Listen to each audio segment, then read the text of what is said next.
عزیزان گرامی وقار، قرآن پاک سے قرآن کی سچائیاں ہم نے آپ کے سامنے برسوں سے رکھی ہیں اور سب سنتے بھی رہتے ہیں۔ اس قرآن پاک کو اللہ تعالیٰ نے سارے انسانوں کی ہدایت بنا کر بھیجا، ہدی للناس۔ قرآن میں خود فرماتا ہے انسانوں کے لیے ہدایت ہے۔ ایک آیت میں ہدی للمؤمنین ہے، مومنوں کے لیے ہدایت ہے۔ ایک آیت میں ہدی للمتقین ہے، پرہیزگاروں کے لیے ہدایت ہے۔ مطلب جو جتنی اس سے ہدایت حاصل کر لے جائے گا اتنی اس کے لیے ہدایت کی کتاب ہے۔ صرف ہدایت ہی کی کتاب نہیں بلکہ بیمار ہو تو شفا کی بھی کتاب ہے، بھوکے ہو تو تمہارے رزق کے لیے بھی یہ مداوا بن جائے گی۔ تمہارے زندگی کے پورے دستور اس میں مرتب کیے گئے ہیں۔ یہ ہمارا پورا زندگی کا دستور ہے، نظام حیات ہے۔ اور قرآن سے ہمارا تعلق ایسے ہی ہے جیسے روح کا جسم سے تعلق ہوتا ہے۔ اگر روح نکل گئی تو جسم بیکار ہے۔ اسی طرح قرآن پاک اگر ہمارے درمیان سے نکال لیا گیا یا اسلام سے اسے الگ کرنے کی کوشش کی گئی تو یوں سمجھ لیں کہ روح نکال لی جا رہی ہے۔ اور ہزار کوئی بولے قرآن کو بدلنے یا ہٹانے یا نکالنے کے ہیں، اس مالک قرآن نے خود یہ ارشاد فرمایا ہم نے قرآن کو اتارا ہے اور ہم ہی اس کی حفاظت کریں گے۔ ہے ہمت تو بدل کر دیکھ لو، ہے تمہارے اندر طاقت تو اس کو مٹا کر کے دیکھ لو۔ عزیزان گرامی وقار، ہم قرآن کی حفاظت کے لیے جو کر سکتے ہیں یہ ہماری استطاعت کے مطابق ہوگا، لیکن اصل اس کی حفاظت تو رب کریم خود فرما رہا ہے۔ آج میں اس ہدایت والی مقدس کتاب کے سلسلے میں ہی آپ کے سامنے عرض کروں گا، چونکہ یہاں وقت بہت کم ملتا ہے اور مجھے آج طویل گفتگو کرنی تھی آپ کے درمیان، اور میرا یہ میسج عقل والوں تک بھی پہنچے اور بے عقل لوگوں تک بھی پہنچے، ان لوگوں کے درمیان بھی جائے جن کو صرف کیڑے تلاش کرنے کی عادت ہے، تاکہ اللہ چاہے تو انہیں بھی ہدایت مل جائے۔ عزیزان گرامی، تھوڑی سی باتیں میں قرآن عظیم کو لے کر کے عرض کر دوں۔ قرآن کل اترا ہوا، پرسوں اترا ہوا، مہینے پہلے اترا ہوا نہیں ہے، بلکہ یہ لوح محفوظ پر بہت پہلے سے لکھا ہوا ہے۔ بلکہ عقیدہ تو ہمارا یہ ہے کہ یہ اللہ کی صفت ہے، علم الہی ہے، اللہ تبارک و تعالیٰ کے ساتھ ہمیشہ سے ہے اور ہمیشہ رہے گا۔ قرآن کو فنا نہیں ہے۔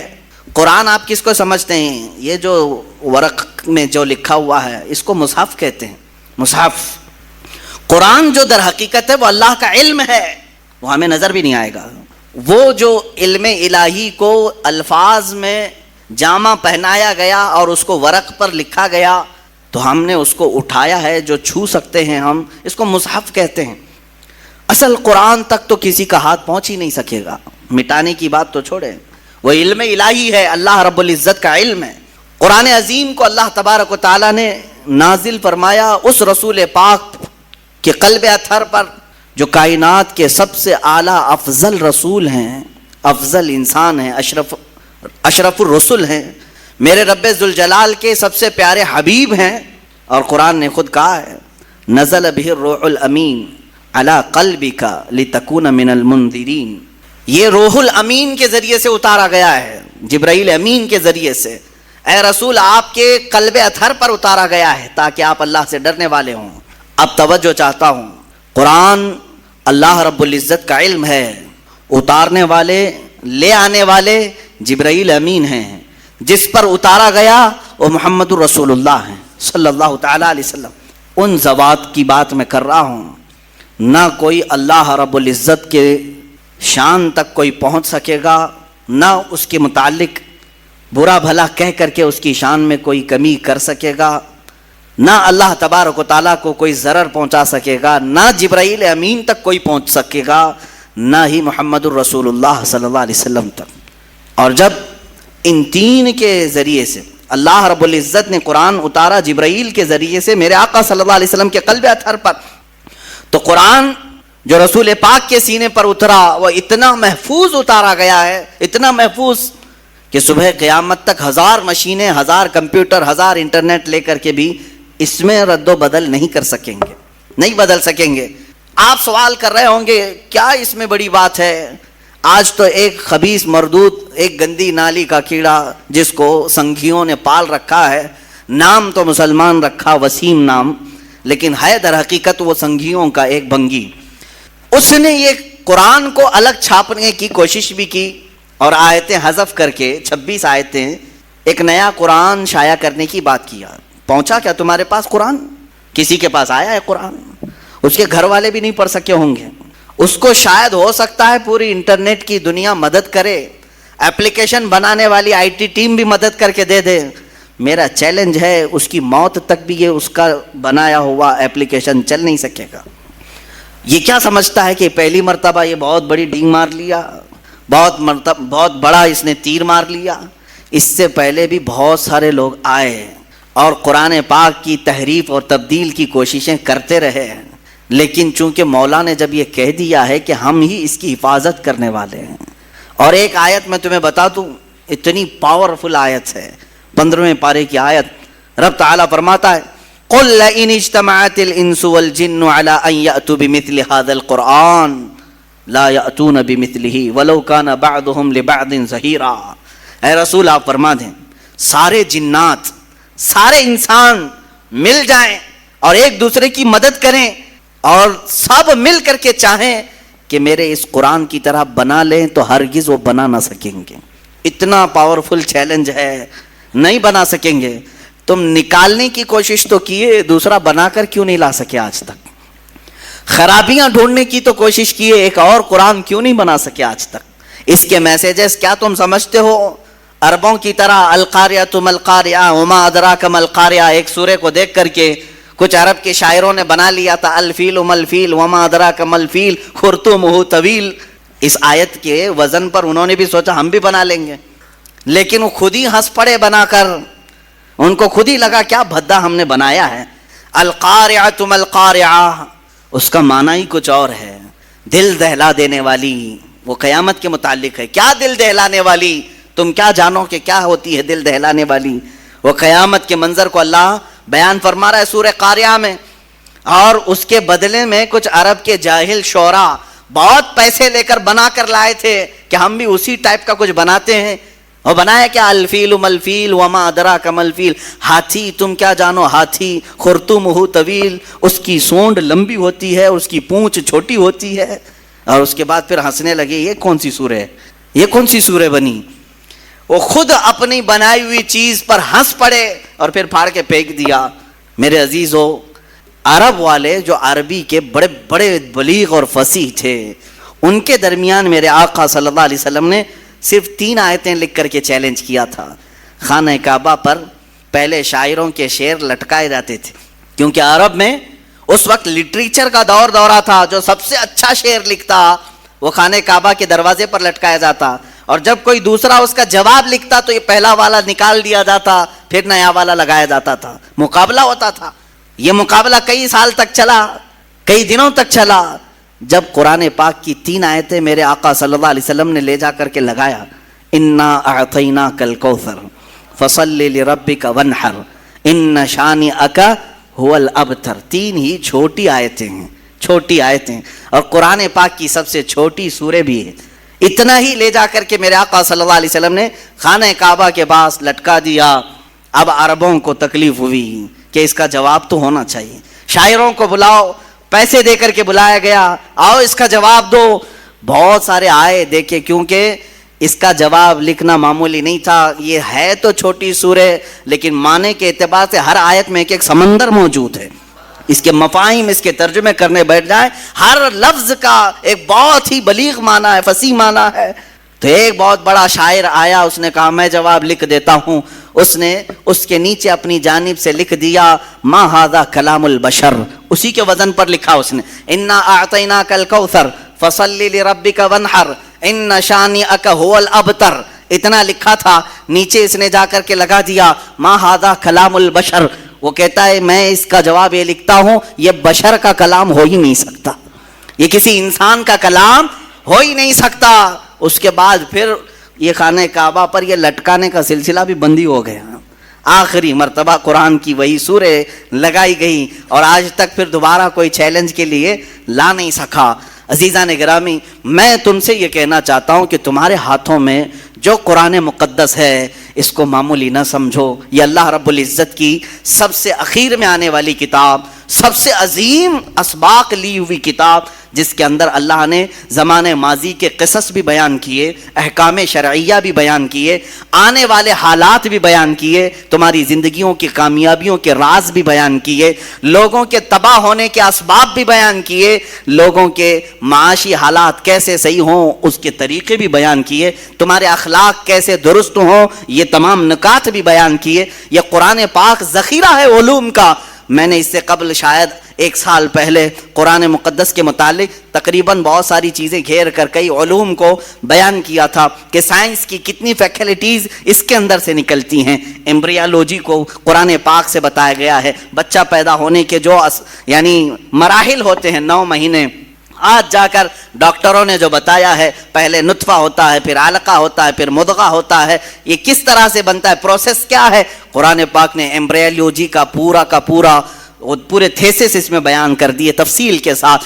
علم نباتات، علم جمادات، علم فلکیات، علم ارضیات، علم نجوم، تمام چیزوں کو قرآن نے گھیرا ہے۔ ہر علم کا کوئی نہ کوئی حصہ اس میں تمہیں ملے گا۔ اور رہی بات میتھمیٹکس کی، اللہ اکبر، پورے قرآن کی آیتیں میتھ سے ایسی جوڑی گئی ہیں الگ الگ انداز سے، جس نے قرآن کو دیکھا ہے اس نے ویسی تشریح بھی کی ہے۔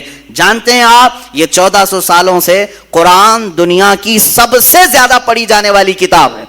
یا میرا تجزیہ نہیں ہے، انٹرنیٹ پر موجود بڑے بڑے ماہرین جو دنیا کا سروے کرتے ہیں، انہوں نے یہ نکال کر کے بیان کیا ہے کہ سب سے زیادہ آج دنیا میں جو کتاب پڑھی جاتی ہے وہ صرف قرآن پاک ہے۔ اور قرآن کا لفظی معنی بھی یہی ہوتا ہے جس کو کثرت سے پڑھا جاتا ہو۔ یہاں آپ مجھے بتاؤ، جتنے بھی مسلمان ہیں، ہو سکتا ہے ان میں سے کسی نے قرآن ختم نہ کیا ہو، حالات ایسے آ گئے ہوں، لیکن کچھ بھی ہو، بغیر قرآن کے میں سمجھتا ہوں کوئی مسلمان ہی نہیں رہتا۔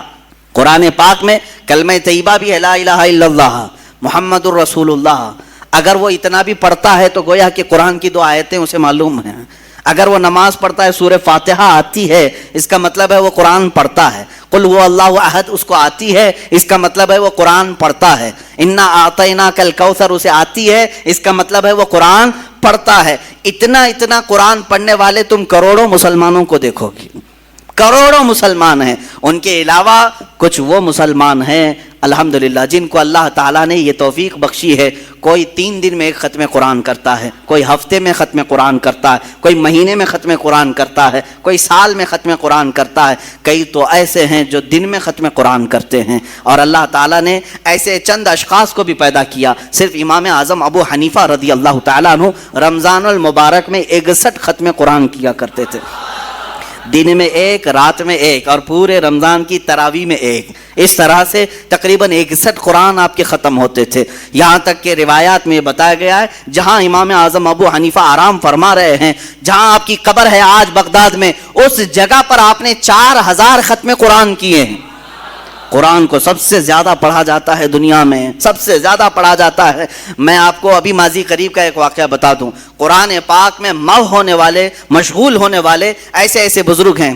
بہرحال میں کٹ کرتا ہوں اس واقعے کو، پھر کبھی مجھے کچھ زیادہ طویل گفتگو کرنی ہے کیونکہ دلائل کی روشنی میں۔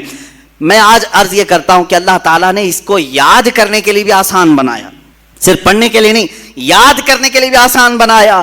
ہم نے وہ بچے بھی دیکھے ہیں جن کو 2 اور 2 کیا ہوتا ہے یہ نہیں معلوم، لیکن پورا قرآن یاد رہتا ہے، حافظ قرآن ہے۔ حافظ قرآن ہونے کے لیے کسی سید زادے کا ہونا ضروری نہیں، پٹھان کے بیٹے کا ہونا ضروری نہیں، شیخ کے بیٹے کا ہونا ضروری نہیں، وہ ایک کسان کا بیٹا بھی چاہے تو قرآن حفظ کر سکتا ہے۔ قرآن پاک کا وہ حافظ ہوتا ہے، اور یہ اللہ کی عطا ہے۔ میرے عزیزو، قرآن کا یہ معجزہ تو دیکھیں، اپنے غیروں کے سینے میں بھی اترتا ہے۔ کئی پنڈتوں کے بچے بھی قرآن پڑھے ہوئے ہیں، وہ اگرچہ دسیسہ کاری کے لیے، اختلافات پیدا کرنے کے لیے یا عیب ڈھونڈنے کے لیے، لیکن یاد کر لے جاتے ہیں قرآن کو۔ اپنی کتاب یاد نہیں کر پاتے لیکن قرآن یاد ہوتا ہے، قرآن یاد ہوتا ہے۔ کہاں سے یاد کریں گے؟ 10 12 کتابیں ایسی ہیں کہ ان کے سب نسخے الگ ہیں، یہاں کے بازار میں الگ ملتی، وہاں کے بازار میں الگ ملتی ہے، کون سی یاد کریں گے؟ ادھر کی یاد کریں، ادھر کی یاد کریں۔ لیکن قرآن کا ایک معجزہ ہے، امریکہ میں بھی اٹھاؤ تو وہی قرآن ملے گا، ہندوستان میں اٹھاؤ وہی قرآن ملے گا، سعودی میں اٹھاؤ وہی قرآن ملے گا، پاکستان میں اٹھاؤ وہی قرآن ملے گا، جو الحمدللہ سے شروع ہوتا ہے اور والناس پہ ختم ہوتا ہے۔ الحمدللہ یہ قرآن پاک کا معجزہ ہے، ترتیب کے ساتھ آج تک محفوظ ہے۔ میرے عزیزو، اس کی حفاظت کرنے پر اللہ تعالیٰ نے جن لوگوں کو مقرر کیا وہ ایسے ایسے علماء، مفسرین، محدثین ہیں، اللہ کئی مفسرین ایسے ہیں جو اس کی تفسیر کیے، کچھ تفسیریں ایسی ہیں جو صرف اور صرف اس کے نحوی معنی کو بیان کیے، کچھ لوگوں نے تفسیر لکھی جو اس کے صرفی معنی کو بیان کیے۔ گاڑا ہو رہا ہوگا، بس سنتے چلو۔ کچھ مفسرین ایسے ہیں جو اس میں سے واقعات جتنے ان کی تفسیر کیا، کچھ مفسرین ایسے ہیں جو ان میں آیات احکام کے ہیں، حلال حرام، کیا کیا جائز ناجائز، صرف ان آیات کی تفسیر کیا۔ اس طرح سے جانتے ہیں تقریباً ابھی دنیا میں 1000 سے زیادہ تفسیریں پائی جاتی ہیں، 1000 سے زیادہ تفسیریں پائی جاتی ہیں، الگ الگ انداز کی تفسیریں کی گئی ہیں۔ ہر ایک نے جس نظر سے قرآن پاک کو دیکھا اس نظر سے وہ تفسیر کرتے گئے، اور مفسرین کی تعداد بھی بے شمار۔ اتنا ہی نہیں میرے عزیزو، مفسرین، مفسر کس کو کہتے ہیں؟ جو قرآن کی خدمت پر لگا ہے، قرآن کو کھول کر لوگوں کے درمیان بیان کرتا ہے۔ ان میں مفسرین وہ بھی ہیں جنہوں نے آیتیں بھی گن کر رکھی ہیں، آیتیں ہی نہیں بلکہ اس کے اندر موجود پورے حروف بھی گن کر کے رکھے ہیں۔ صرف حروف ہی نہیں، بعض مفسرین وہ ہیں جو ان میں موجود نقطے بھی گن کر کے رکھے ہیں۔ یہ بھی گنا ہے کہ کتنی مرتبہ با آیا ہے، کتنی مرتبہ تا آیا ہے، کتنی مرتبہ یا آیا ہے، کتنی مرتبہ سین ہے، شین ہے۔ قرآن کے ہر حرف کو محفوظ کر کے رکھا ہے مفسرین نے۔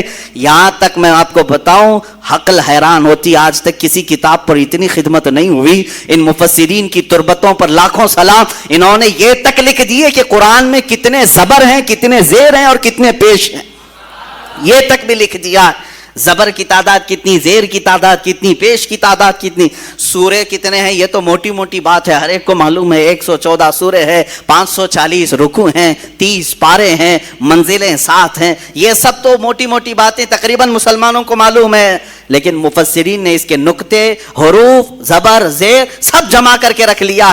اب یاد کرنے کے لیے اتنی آسان اللہ نے بنایا۔ اللہ اکبر۔ کسی کو 3 سال میں یاد ہو رہا ہے قرآن، کسی کو 2 سال میں یاد ہو رہا ہے۔ آج بھی کئی ایسے لوگ ہیں جو کبھی 7 مہینے میں قرآن یاد کرتے ہیں۔ آپ کو پتہ ہے بریلی کے تاجدار امام عشق و محبت اعلیٰ حضرت فاضل بریلوی رضی اللہ تعالیٰ عنہ عالم بھی تھے، قاری بھی تھے، محدث بھی ہیں، مفسر بھی ہیں۔ لکھنے والے نے کسی نے خط لکھا، حضرت مولانا حاجی حافظ و قاری احمد رضا خان صاحب، حافظ نہیں تھے آپ، حافظ نہیں تھے۔ خط آیا، شعبان کی 29ویں تھی، آپ نے دیکھا کہ میرے نام پر حافظ بھی اس نے لکھ دیا۔ لوگ اگر میرے بارے میں گمان کرتے ہیں کہ میں حافظ ہوں تو کیوں نہ حفظ شروع کروں۔ فرماتے ہیں کہ روزانہ پھر آپ نے قرآن اٹھایا اور فجر کے بعد تلاوت شروع کرتے، ایک پارہ تلاوت کرتے بلکہ یاد کر کے رات کو تراویح میں سنا دیتے۔ جب 30ویں تراویح آئی تو اعلیٰ حضرت حافظ قرآن بھی ہو چکے تھے۔ اللہ تعالیٰ نے ان کے سینوں کو کھول رکھا تھا، کوئی 1 مہینے میں حافظ قرآن ہوتا ہے۔ اچھا اور اوپر جائیں، امام اعظم ابو حنیفہ رضی اللہ تعالیٰ عنہ کے ایک شاگرد ہیں، ان کے ایک شاگرد ہیں، 2 شاگرد مشہور ہیں، امام ابو یوسف اور ایک امام محمد بن حسن شیبانی۔ یہ چھوٹے تھے جب امام اعظم کے پاس پڑھنے کے لیے آئے تھے، داڑھی مونچھ بھی نہیں تھی۔ امام اعظم ابو حنیفہ رضی اللہ تعالیٰ عنہ چھوٹے لوگوں کو قریب رکھنے سے تھوڑا سا بچتے تھے، کہتے کہ اور پڑھ کے آؤ، جب تھوڑی جوانی آ جائے تب درسگاہ میں بیٹھنا۔ امام محمد بہت بچپن میں ہی علم کے طلبگار تھے، شوق زیادہ تھا، آئے اور کہا کہ حضور آپ کی درسگاہ میں بیٹھنا چاہتا ہوں۔ امام اعظم نے دیکھا کہ یہ ہٹتا نہیں، جاتا نہیں، تو ایک شرط لگا دیا، کہا بیٹا میں اسی کو پڑھاتا ہوں جو حافظ قرآن ہوتا ہے، کیا تو حافظ ہے؟ کہا نہیں حافظ تو نہیں۔ امام اعظم نے کہا کہ اس کو چھٹی کریں، حفظ کرنے میں جو زمانہ گزرے گا اس کے بعد آئے گا۔ امام محمد بن حسن شیبانی چلے گئے، یعنی دل میں بات تو رہی کہ درسگاہ میں بٹھایا نہیں، چلو ٹھیک ہے، جا کر کے پھر 8 دن کے بعد واپس دوبارہ آئے۔ امام اعظم ابو حنیفہ نے کہا پھر آ گئے تم، میں نے تمہیں بھیجا تھا۔ امام محمد بن حسن کہتے ہیں حضور پورا قرآن حفظ کر کے آیا ہوں، آپ نے 8 دن قبل کہا تھا، اس 1 ہفتے میں میں حفظ قرآن کر کے آیا ہوں۔ یہ اللہ کا کلام ہے، وہ جس کے سینے میں چاہے اتار دے، اور یہ رب ذوالجلال کی عطا ہے۔ یہ تو میں دنوں کی تعداد بتا رہا ہوں، کوئی مہینے میں، کوئی 6 مہینے میں، کوئی سال، 3 سال، 8 دن۔ مولا اگر چاہے تو منٹ میں بھی کسی کے سینے میں اتارے۔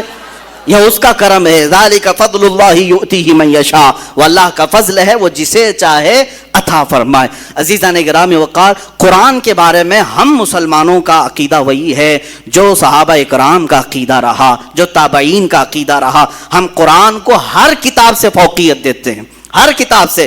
دیتے کیا ہے؟ حقیقت میں اس کی حقیقت ہی یہ ہے کہ قرآن اللہ کی کتاب ہے, اور اس سے بڑھ کر روئے زمین پر کوئی کتاب نہیں, کوئی کتاب نہیں. آج تک محفوظ کتاب پوری دنیا میں صرف قرآن پاک ہے. یہ میرا چیلنج ہے, اگر کوئی اسے توڑ سکتا ہے تو توڑ کر کے دکھائے. میں قرآن پاک کی ہر حرف اور ہر آیت, ہر سورے کو ثابت کر کے دکھاؤں گا کہ 1400 سال سے قرآن کیسے محفوظ ہے, اور باقی دوسری کتابوں میں کیا کیا خرد برد ہوا ہے وہ بھی ہمیں پتا ہے. کس کے کتنے نسخے ملتے ہیں, کتنے الگ الگ کتابیں کہاں کہاں سے شائع ہوتی ہیں. مقدس کتابوں کی بات کر رہا ہوں, سب خرد برد ہو گئے ہیں. کبھی پنڈتوں نے بدل دیا, کبھی پادریوں نے بدل دیا, کبھی یہودیوں کے حکیموں نے بدل دیا.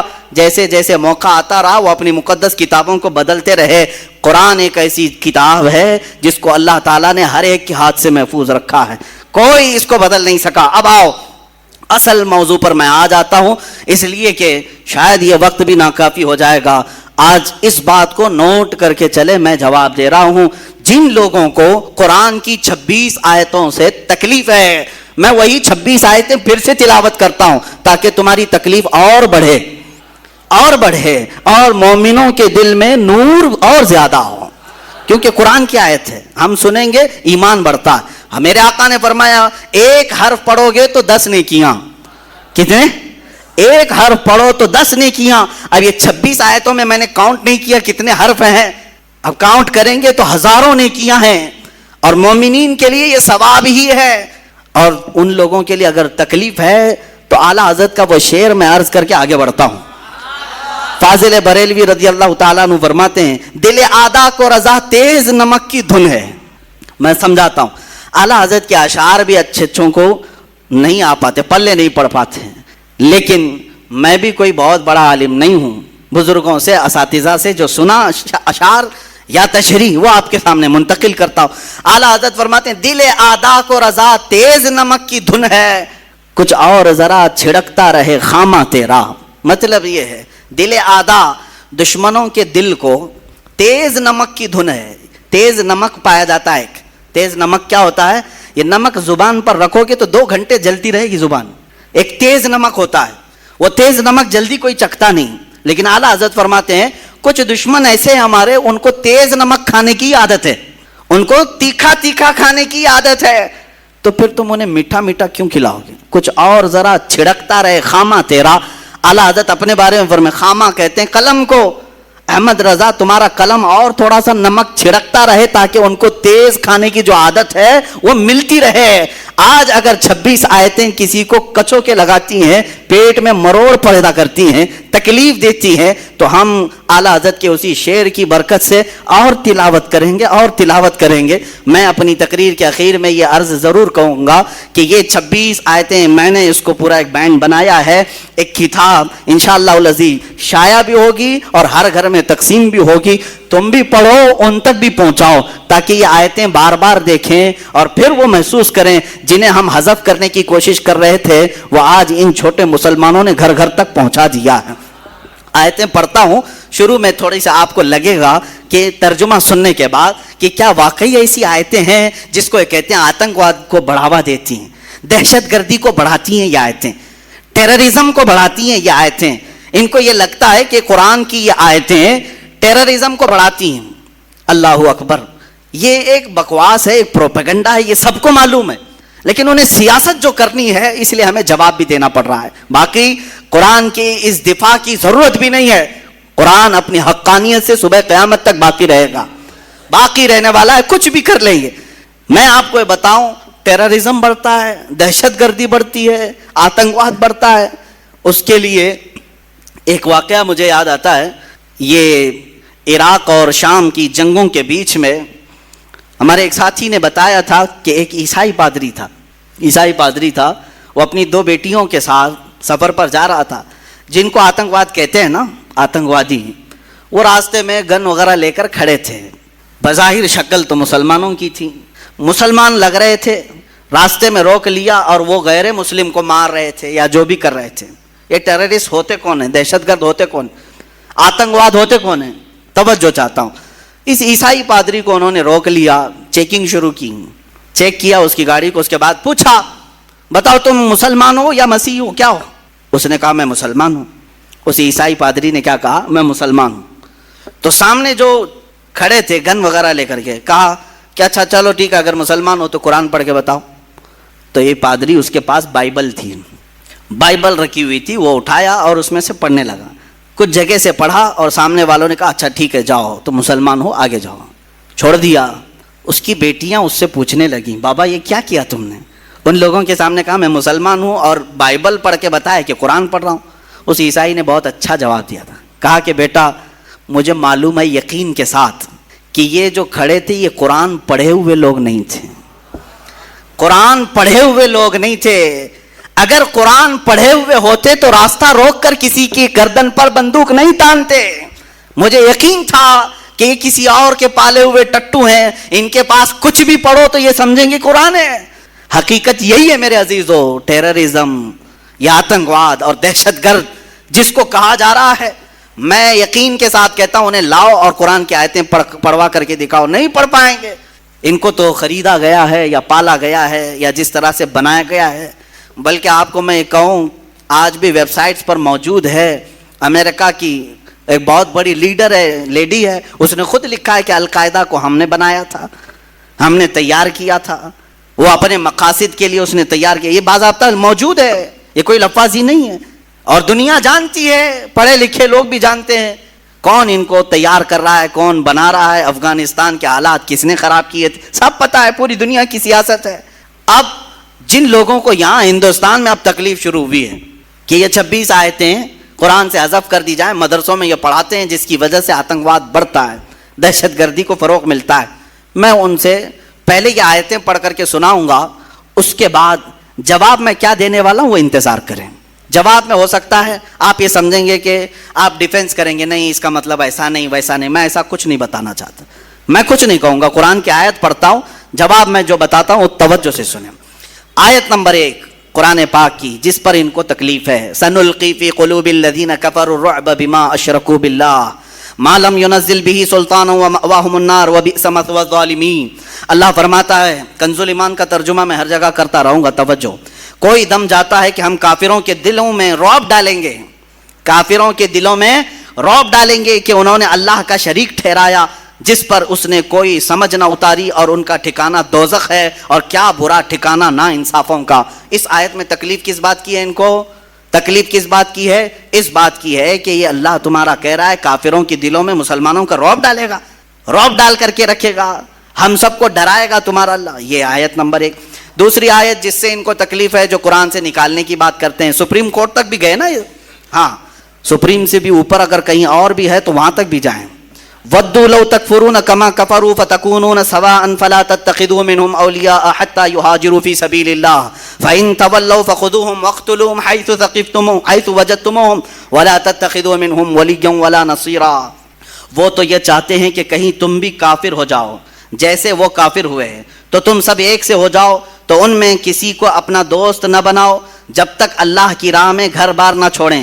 پھر اگر وہ منہ پھیریں تو انہیں پکڑو اور جہاں پاؤ قتل کرو, اور ان میں کسی کو نہ دوست ٹھہراؤ نہ مددگار. کہتے ہیں دیکھو قرآن کیا سکھا رہا ہے. قرآن کہہ رہا ہے کہ کافروں کو جہاں پکڑو مارو, قتل کرو, اور ان کو دوست نہ بناؤ. یہ تکلیف ان کو دیتی آیت. اس کا پس منظر کیا ہے, بیک گراؤنڈ کیا ہے, اس سے انہیں کچھ لینا دینا نہیں ہے. قرآن کی آیت آئی ہے, یہ آیتیں بھی آپ کو میں انشاءاللہ العزیز پہنچوا دوں گا. یہ سورہ نساء کی آیت نمبر 89 ہے. ترجمہ بھی بتائیں, ان کا جواب میں ابھی عرض کرتا ہوں. آیت سنیں. ان الذین کفروا بآیاتنا سوف نصلیہم نارا کلما نضجت جلودہم بدلناہم جلودا غیرہا لیذوقوا العذاب ان اللہ کان عزیزا حکیما. بے شک جنہوں نے ہماری آیتوں کا انکار کیا, ان قریب ہم ان کو آگ میں داخل کریں گے. اللہ فرما رہا ہے جنہوں نے ہماری آیتوں کا انکار کیا ان کو ہم آگ میں داخل کریں گے. جب کبھی ان کی کھالیں پک جائیں گی ہم ان کے سوا اور کھالیں انہیں بدل دیں گے کہ عذاب کا مزہ لیں. بے شک اللہ غالب حکمت والا ہے. تکلیف تو دے گی, جس میں اللہ نے فرمایا جنہوں نے ہماری آیتوں کا انکار کیا، اللہ فرما رہا ہے ہم انہیں جہنم میں داخل کریں گے اور ان کی کھالوں کو پکائیں گے. جب ان کی کھالیں پک جائیں گی تو ہم دوسری نئی کھالیں ڈالیں گے تاکہ وہ عذاب چکھیں. آپ سب کو ایسا لگے گا. اور نئے مجمع میں اگر ہندوؤں کے درمیان بھی بیان کریں تو وہ بھی بیچارے اتاولے ہو جائیں گے، بکھر جائے یہ کیا ہے، ہمارے بارے میں آیتیں ہیں. اب میں ساری آیتیں پڑھوں تو وقت چلا جائے گا. ہر آیت کے ساتھ میں جواب بھی پیش کر دیتا ہوں. ہمارے ٹائم پر جتنی بھی ہو جائیں گی یہاں بیان کروں گا. باقی کتاب انشاءاللہ العزیز جلد ہی سب تک پہنچائی جائے گی. میں نے جو آیت پڑھی پہلے، اللہ نے جو فرمایا ہے کہ ہم تمہارا رعب کافروں کے دلوں میں ڈالیں گے، یہی آیت ہے نا. اور اس سے ان کو اعتراض ہے کہ یہ کیسی بات ہے کہ قرآن کہتا ہے تمہارا رعب ہمارے دلوں میں ڈالیں گے. اللہ فرما رہا ہے نا، اللہ فرما رہا ہے. چلو ٹھیک ہے، ہم اللہ کے بندے ہیں. اللہ اگر ہمیں یہ بات فرما رہا ہے تو ہم تو ناز سے جھومیں گے. اللہ جب یہ فرما رہا ہے کہ ہم تمہاری مدد کر رہے ہیں اور تمہارا رعب کافروں کے دلوں میں ڈالیں گے، ذرا آؤ اب جواب کے طور پر میں اس کا دفاع اپنے الفاظ میں نہیں کرنا چاہتا. ہم بھگوت گیتا کو ہی اٹھا لیتے ہیں. شریمد بھگوت گیتا میرے پاس موجود ہے، پوری کتاب میرے پاس ہے. اس کا اردو ترجمہ جس نے کیا ہے وہ بھی میرے پاس موجود ہے. پرم پوجیہ ایسی بھکتی ویدانت سوامی شریلا پربھو پاد جنہوں نے اس کا ترجمہ کیا ہے وہ کتاب میرے پاس موجود ہے اور میں پوری تیاری کر کے لے کے آیا ہوں. یہ آپ کے سامنے آج بیان کر رہا ہوں. میں اس کو پورے طور پر محفوظ رکھنا چاہتا ہوں. اس کے بعد کوئی مسلمان اپنے آپ کو ڈیفنس والے لیول میں نہ لے جائے کہ وہ حملہ کرتے رہیں اور ہم جواب دیتے رہیں. نہیں، ہم بتاتے ہیں کہ ان کی کتابوں میں کیا کیا سخت باتیں لکھی گئی ہیں. مارو کاٹو پکڑو توڑو سب ہے. اور تم کہتے ہو کہ قرآن میں ہے یہ سب چیزیں. اب پڑھتا ہوں سنو. رگ وید بھی ہے. ان کے 4 وید مشہور ہیں، یجر وید، اتھر وید، سام وید، رگ وید. یہ رگ وید جو ان 4 ویدوں میں سے ایک مشہور وید ہے. اس کی میں پورے ریفرنس کے ساتھ لے آیا ہوں. منڈل 1 سکھ 66 ورس نمبر 4. ان کی آیت نمبر جو 4 ہوتی ہے اگنی کے بارے میں، آگ کے بارے میں کہہ رہے ہیں. جو آیت آپ نے پڑھا نا، اللہ نے فرمایا کہ ہم تمہارا رعب کافروں کے دلوں میں ڈالیں گے. سیم ٹو سیم ٹاپک اس رگ وید میں کہا جا رہا ہے کہ آگ جو اگنی ہوتی ہے، وہ کہہ رہا ہے، بھگوان کہتا ہے کہ آگ کے بارے میں کہا جا رہا ہے کہ یہ دہشت پیدا کرنے والی آگ دہشت کے ساتھ حملہ کرے گی. دہشت کا لفظ تو ہمارے پورے قرآن میں کہیں نہیں ہے. ٹیررسٹ کا لفظ پورے قرآن میں کہیں نہیں ہے. لیکن جنہوں نے رگ وید کا ترجمہ کیا ہے انہوں نے دہشت کا لفظ استعمال کیا ہے. دہشت گردی قرآن میں نہیں آئی. اب یہ اگر بتائیں گے تو کچھ لوگوں کو برا لگے گا، اور برا لگے تم چپ ہو جاؤ، ہم بھی چپ ہو جاتے ہیں. ضرورت نہیں چھیڑ خانی کرنے کی. قرآن پر تم نے انگلیاں اٹھائی تو ہم بتاتے ہیں دہشت کا لفظ کہاں کہاں آیا ہے. قرآن نے کہا ہم تمہارا رعب ان کے دلوں میں ڈالیں گے، اور تم کہہ رہے ہو تمہاری کتاب میں ہے دہشت والی آگ سے ہم سب کو جلائیں گے. آیت نمبر 2، دوسری آیت، اچھا، جس میں اللہ تعالیٰ نے یہ فرمایا ہے وَاقْتُلُوهُمْ حَيْثُ ثَقِفْتُمُوهُمْ. بلکہ یہ آیت سنیں، یا ایھا الذین آمنوا انما المشرکون نجس. اللہ نے فرمایا اے ایمان والو، بے شک مشرکین نجس ہیں. کیا ہے؟ ناپاک ہیں، نجس ہیں. تو یہ کہتے ہیں دیکھو ہم سب کو تو ناپاک کہہ دیا ہے، نجس کہہ دیا ہے. قرآن کہتا ہے کہ نجس ہے. یہ باتیں میں ان سب سے کہوں گا جو اپنی اپنی کنڈلیاں لے کر کے لوگوں کو گمراہ کرتے ہیں، ویڈیو بناتے ہیں، فیس بک پہ ڈالتے ہیں، اور بیچارے بھولے بھالے ہندوؤں کو مورکھ بناتے ہیں، بیوقوف بناتے ہیں. اس میں بڑے پیمانے پر وہ کیا نام ہے، کلشریشٹھ، اور دوسرا یہ جو پاکھنڈی تھا جو گوفے میں بیٹھ کے بھوگتا ہے، یہ قرآن کے متعلق جو باتیں کرتے ہیں سنیں. وہ اپنے لوگوں سے کہتے ہیں قرآن کہہ رہا ہے بے شک مشرکین کا مطلب آئیڈل ورشپرز، جو خدا کے علاوہ دوسرے کو پوجا کریں، یہ نجس ہے. قرآن ایسا کیسے کہہ رہا ہے؟ سنو، Bhagavad Gita chapter number 3 verse number 12 میں کیا کہا گیا ہے. اس میں کہا جا رہا ہے بھگوت گیتا میں، شریمد بھگوت گیتا کہتے ہیں، یہ بھگوت گیتا کے اکثر جو شلوک ہیں وہ کرشنا نے ارجن کو جو بتائے، یہ ہندو اگر سنیں گے تو اس کو سمجھیں گے، وہ ایکسیپٹ کریں گے. بے غرض خدمت کرنے سے دیوتا تم کو تمہارے مانگے بغیر تمہاری پسند کے سامان دیں گے. بغیر کسی غرض کے تم خدمت کرو گے تو تمہارے دیوتا بغیر مانگے تمہیں بہت سارے انعامات دیں گے. اور اگر کوئی دیوتاؤں کی دی ہوئی نعمتوں کو دیوتاؤں کو نہیں دے گا، یعنی چڑھائے گا نہیں، چڑھاوے گا نہیں، اور خود مزہ لے گا، تو بھگوت گیتا میں کیا کہہ رہا ہے؟ وہ دنیا کے بڑے چور ہیں، وہ یقیناً چور ہوں گے۔ ارے ہم مشرکین کو نجس قرآن نے کہا اور تم چور کہہ رہے ہو پورے لوگوں کو؟ پوری دنیا کے لوگ سب چور ہیں، آپ چڑھاتے ہیں سب چور ہیں۔ جو نہیں چڑھاتا، عیسائی نہیں چڑھاتے بھگوانوں کو، چور ہو گئے۔ یہودی نہیں چڑھاتے، وہ چور ہیں۔ بہت سارے لوگ چور ہیں۔ اس شلوک کے اس ورس کے اعتبار سے یہ کوٹ کر کے بتاتے ہیں کہ قرآن خالی مشرکین کو نجس کہہ رہا ہے، نجس کہہ رہا ہے، اور تم جو پوری دنیا کو چور کہہ رہے ہو یہ کون بتائے گا؟ قرآن پاک جس کانٹیسٹ میں کہہ رہا ہے، جو وہاں کے حالات تھے، کس اعتبار سے، وہ کسی اور وقت میں کہوں گا۔ دیکھیں حقیقت یہ ہے کہ قرآن کی یہ آیتیں جو سورہ توبہ کی اکثر آیتیں ہیں جس پر ان کو اعتراض ہے، سورہ توبہ مدینے میں نازل ہوئی، مدنی سورہ ہے، اور اس میں جہاد کا حکم آیا اور مارنے کا جو حکم آیا وہ کن کے لیے تھا؟ ارے تمہارے لیے تھوڑی نہ تھا، وہ ان لوگوں کے لیے تھا جو صحابہ کا جینا تنگ کر کے رکھے ہوئے تھے۔ تم نے یہ کبھی نہیں بیان کیا 13 سال میرے آقا نے مکہ میں کتنی تکلیفیں اٹھائی؟ بلال حبشی کو، خبیب ابن عدی کو، خباب بن الارت کو، یاسر کو، جو قتل مار دھاڑ کیا ہے ان لوگوں نے مکہ کے مشرکین نے، وہ کبھی نہیں بتایا؟ وہ حقیقت میں آتنکواد تھے۔ یہاں تک کہ رسول پاک صلی اللہ علیہ وسلم کا 3 سال تک سوشل بائیکاٹ کیا، کھانا پانی بند کیا مکہ میں۔ اتنا ہی نہیں بلکہ وطن بھی چھوڑ دیا میرے آقا نے، اپنا پیدائشی وطن چھوڑ دیا، اپنے ساتھیوں کو لے کر مدینے میں آباد ہوئے۔ اب مجھے بتاؤ، جو اپنا سب کچھ چھوڑ کر کے گیا ہو، مدینے میں جا کر کے وہ راحت کی سکون کی سانس لے رہا ہو، وہاں پر بھی یہ کیڑے اگر پہنچیں تو کیا اللہ تعالیٰ حکم نہیں فرمائے گا کہ اب ان کو پکڑو؟ صاف سی بات ہے، سمجھنے والی بات ہے۔ 13 سال تک کبھی بھی مارنے کا اور جہاد کا حکم نہیں آیا مکہ میں۔ جب میرے آقا مدینے پہنچے، وہاں پر بھی یہ مشرکین مکہ پہنچ کر کے وہاں کھجوروں کے درخت جلا رہے ہیں، کبھی صحابہ کو پکڑ کے مار رہے ہیں۔ جنگ بدر کہاں ہوئی؟ مدینے کے قریب ہوئی۔ احد کہاں ہوئی؟ مدینے کے قریب ہوئی۔ خندق کہاں ہوئی؟ مدینے کے قریب ہوئی۔ پتہ یہ چلا کہ یہ سب لڑنے کے لیے وہاں جاتے تھے، حضور کبھی آئے نہیں تھے۔ بات سمجھ میں آ رہی ہے؟ سب وہاں اب بیلگام اور ہبلی میں اگر مقابلہ ہوا، ہبلی سے 5 کلومیٹر دور اگر کوئی جنگ ہوئی تو کیا کہیں گے؟ بیلگام والے آئے تھے کہ ہبلی والے گئے تھے؟ بیلگام والے یہاں تک آئے تھے، بھائی 100 کلومیٹر کا فاصلہ ہے۔ اسی طرح مکہ کے آس پاس جنگیں ہونا یہ اس بات کی علامت ہے کہ دوسرے آتنکواد، دہشت گرد جتنے تھے وہ مدینے پہ حملہ کرنے کی کوشش کرتے، تو میرے آقا صلی اللہ علیہ وسلم پر حکم ہوا کہ اب ان کو چھوڑا نہ جائے، پکڑا جائے۔ اب آیتیں سنیں، یہ تو میں نے بتا دیا کہ وجہ کیا تھی یہ آیتوں کی، آیتیں کیوں آئی اور کن کو پکڑنے کے لیے آئی تھی، کن مشرکین کو مارنے کے لیے آئی تھی۔ لیکن انہوں نے اپنے اوپر فٹ کر لیا کہ دیکھو مسلمانوں کے قرآن میں ہے کہ ارے مشرکین کو جہاں پاؤ پکڑو، مارو، قتل کرو، کاٹو۔ ارے یہی کر رہے ہوتے تو 700 سال میں یہاں صاف ہو چکے ہوتے، نہیں کیا نا، 700 سال تک تھے۔